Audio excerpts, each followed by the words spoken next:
Can we just give it up again for my husband?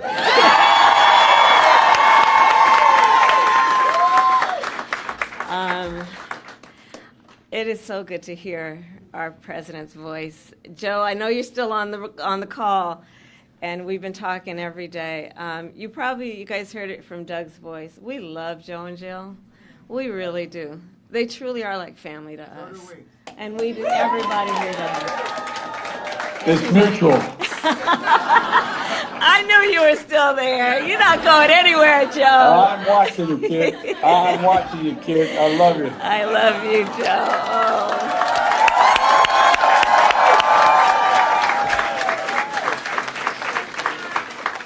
So, Joe, I'm going to recognize some of the electeds who are here, and then I'm going to get back to you. Hold on a second. So let me please acknowledge some extraordinary national leaders who are also dear friends, both to the president and to me. Governor John Carney, where are you? There you are. And his wife, they are here. Senator Tom Carper, my former colleague, and his wife is here. Chris Coons, my dear friend. Attorney General Kathy Jennings. The mayor is here. Przicki, where are you? There. And the next United States Senator from the great state of Delaware is here, Lisa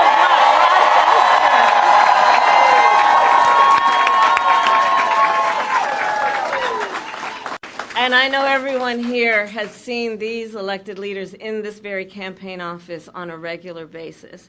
And I know Joe is so thankful to them for their lifelong friendship, but I want to thank them also because you guys have really been carrying some heavy water from the first days of our campaign. So thank you all. This truly is a Delaware family. Thank you. I want to thank Jen O'Malley Dillon. Where is she, Jen? I'm going to talk about her in a minute. Julie Chavez Rodriguez. Sheila Nix. And the entire team that is here. I want to thank all of you and those who are joining from offices across our nation. So Doug and I wanted to stop by today to thank everybody and to express just what we know to be true. You all have been working so hard. The people in this office have been working so hard. And you have given so much of yourselves, long days and nights. What you are sacrificing in terms of the time you could be spending with other friends and other family. And you're giving yourselves to our country because you love our country and you love Joe and you love me, and we know that. And so today, just right after Joe made his announcement, it was important for me to continue with his role of leadership in this office, of like him, who has said for many, many, many months, and I say it today, thank you all so very much for what you are doing and what you will continue to do. So let's applaud the team.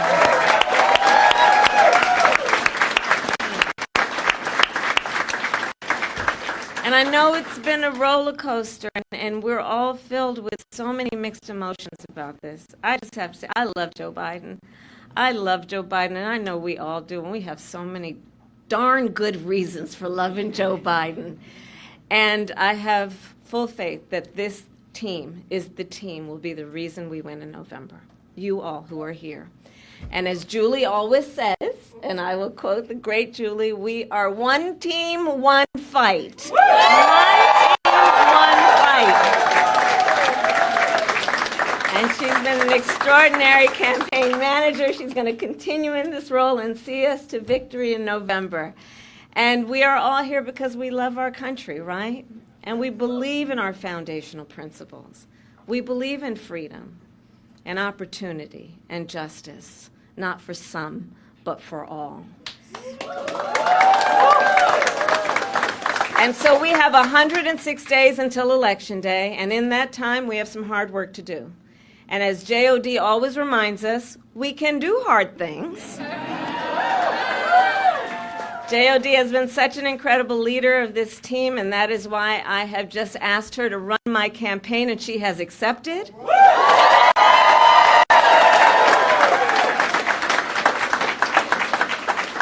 And so over the next 106 days, we are going to take our case to the American people, and we are going to win. We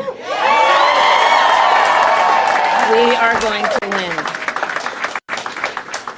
And so now I'm getting back to you, Joe. I will tell you, it has been one of the greatest honors of my life, truly, to serve as Vice President to our President, Joe Biden. Joe's legacy of accomplishment, just over a lifetime, but just over the last 3.5 years, is unmatched in modern history. In one term, he has already surpassed the legacy of most presidents who served 2 terms in office. Think about it. And I know everyone here in the campaign, we know. But if we don't know, we got a problem. But I'm going to repeat some for those who might be guests at the moment. Joe got the COVID-19 pandemic under control. Remember those days? He has created more than 15 million new jobs. He brought together Republicans and Democrats and passed historic legislation.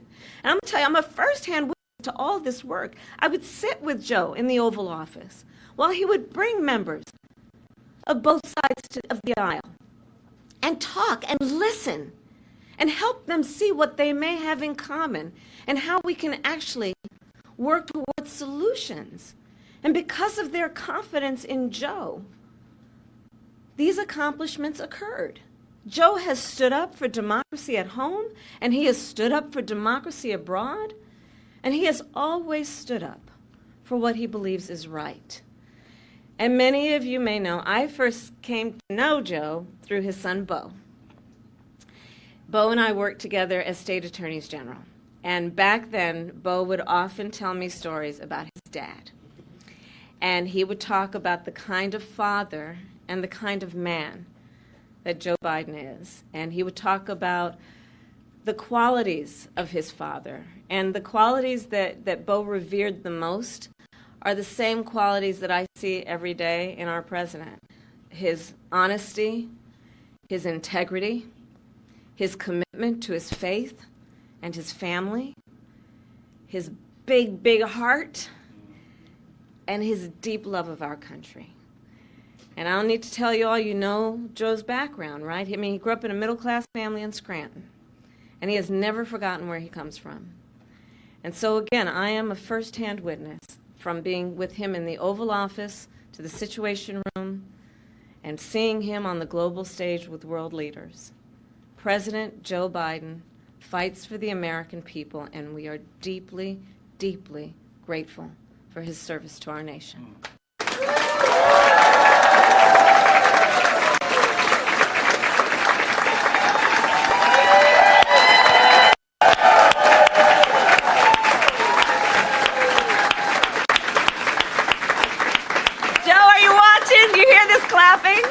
Can you see it? I'm watching. I'm watching. We love you, Joe. You're the best, kid. And let us be very clear, Joe is not done. Far from it. He knows there is still more work to do, and our nation will continue to praise his bold and visionary leadership as president. Thank you, Joe. Thank you. And it is my great honor to have Joe's endorsement in this race. You sure do. And it is my intention to go out and earn this nomination and to win.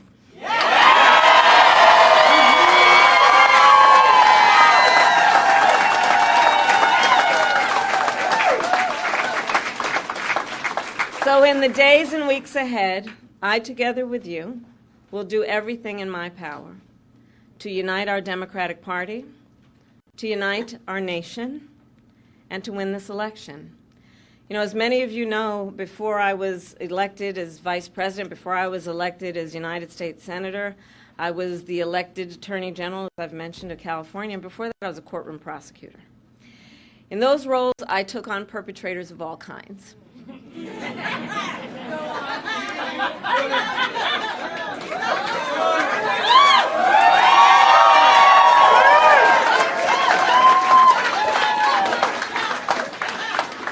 predators who abused women, fraudsters who ripped off consumers, cheaters who broke the rules for their own gain. So hear me when I say, I know Donald Trump's type.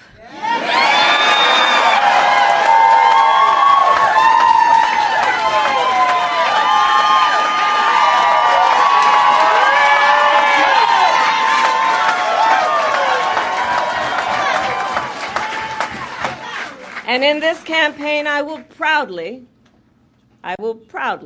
put my record against his.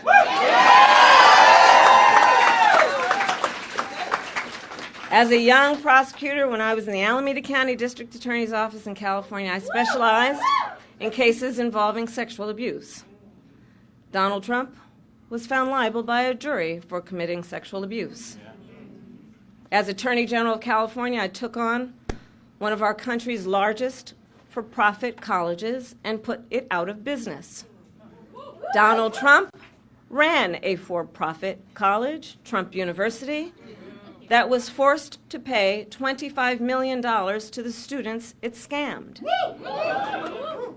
As district attorney, to go after polluters, I created one of the first environmental justice units in our nation. Donald Trump stood in Mar-a-Lago and told big oil lobbyists he would do their bidding for a $1 billion campaign contribution. During the foreclosure crisis, I took on the big Wall Street banks and won $20 billion for California families, holding those banks accountable for fraud. Donald Trump was just found guilty of 34 counts of fraud. But make no mistake, all of that being said, this campaign is not just about us versus Donald Trump. There is more to this campaign than that. Our campaign has always been about two different versions of what we see as the future of our country, two different visions for the future of our country. One focused on the future, the other focused on the past. Donald Trump wants to take our country backward to a time before many of our fellow Americans had full freedoms and rights. But we believe in a brighter future that makes room for all Americans. We believe in a future where every person has the opportunity not just to get by, but to get ahead. We believe in a future where no child has to grow up in poverty, where every person can buy a home, start a family, and build wealth, and where every person has access to paid family leave and affordable child care. That's the future we see. Together we fight to build a nation where every person has affordable health care, where every worker is paid fairly, and where every senior can retire with dignity. All of this is to say, building up the middle class will be a defining goal of my presidency.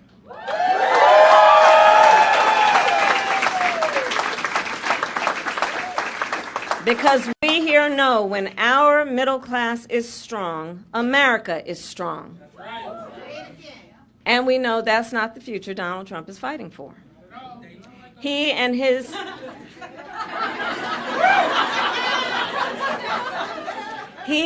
extreme Project 2025 will weaken the middle class and bring us backward. Please do note that.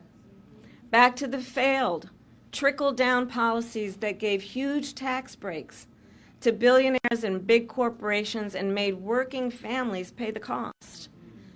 Back to policies that put Social Security and Medicare on the chopping block.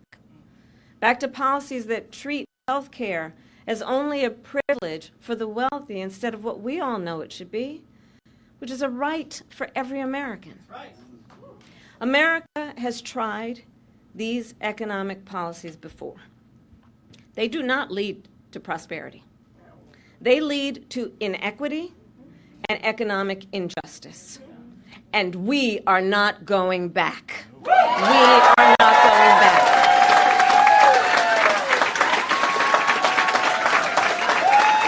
You're not taking us back. Our fight for the future is also a fight for freedom.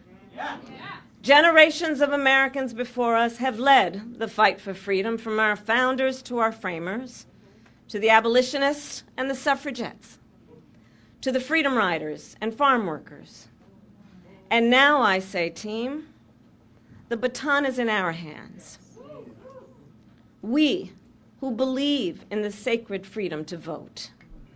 We who are committed to fight to pass the John Lewis Voting Rights Advancement Act and the Freedom to Vote Act.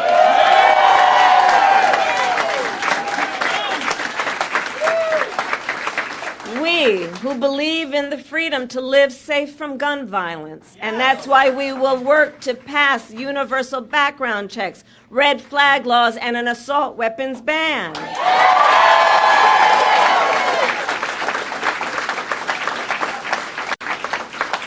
We who will fight for reproductive freedom, knowing if Trump gets the chance, he will sign a national abortion ban to outlaw abortion in every single state, but we are not going to let that happen.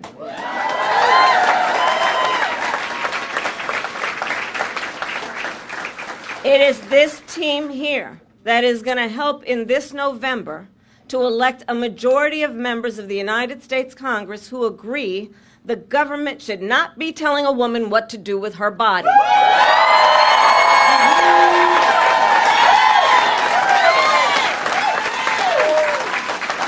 And when Congress passes a law to restore reproductive freedoms, as President of the United States, I will sign it into law.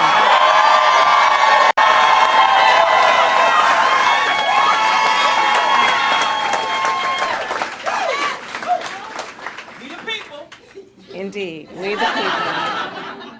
So ultimately, to all the friends here, I say, in this election, we know we each face a question: what kind of country do we want to live in? A country of freedom, compassion, and rule of law? Yes!